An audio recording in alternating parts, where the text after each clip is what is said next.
خیبر پختونخوا کا گندم کے لیے پنجاب پر انحصار، پنجاب سے گندم اور آٹے کی ترسیل میں رکاوٹیں۔ 20 کلو آٹے کا تھیلا 3 دن میں 100 روپے مہنگا ہو گیا۔ 2000 کا تھیلا 2100 روپے میں فروخت ہونے لگا۔ فائن آٹے کا تھیلا 2300 روپے کا ہو گیا۔ آٹا مہنگا پھر بھی نایاب، عوام آٹے کے لیے گھنٹوں قطاروں میں کھڑے رہنے پر مجبور کر دیے گئے۔ گورنمنٹ کو چاہیے کہ اس عام آٹے جو کھانے کے قابل ہے اس پہ سبسڈی دی جائے۔ یہ آٹا تو کھانے کے قابل بھی نہیں ہے، لوگ قطاروں میں کھڑے ہیں یہاں پر۔ خیبر پختونخوا کی گندم کی ضرورت سالانہ 50 لاکھ ٹن، مقامی پیداوار 12 لاکھ ٹن۔ اس سال حکومت نے 12 لاکھ ٹن پنجاب اور پاسکو سے خریدی، لیکن طلب پوری کرنا مشکل ہو گیا۔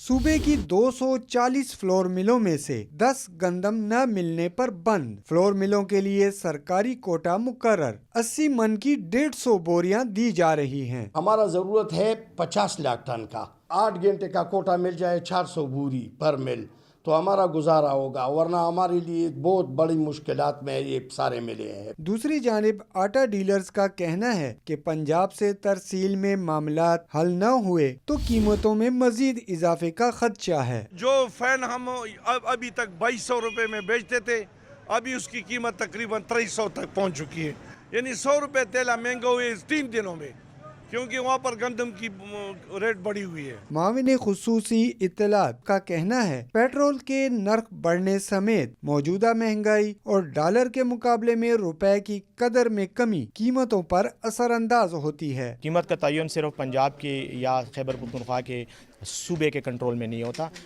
یقیناً مختلف فیکٹرز ہیں، پوری دنیا میں انفلیشن کا بھی ایشو ہے، اس کا بھی اثر نیچرلی پھر خوراکی اشیاء پر پڑتا ہے۔ صوبائی حکومت کی جانب سے سستے آٹے کے لیے مختلف مقامات پر پوائنٹس بھی بنائے گئے ہیں، جہاں 20 کلو آٹے کا تھیلا 1300 روپے میں مل رہا ہے۔ خیبر پختونخوا اور پنجاب میں آٹے سے متعلق معاملات حل نہ ہونے سے جہاں قیمتیں بڑھ رہی ہیں تو وہیں ترسیل میں مشکلات کے باعث صوبے میں بحران کے خدشات بھی پیدا ہو رہے ہیں۔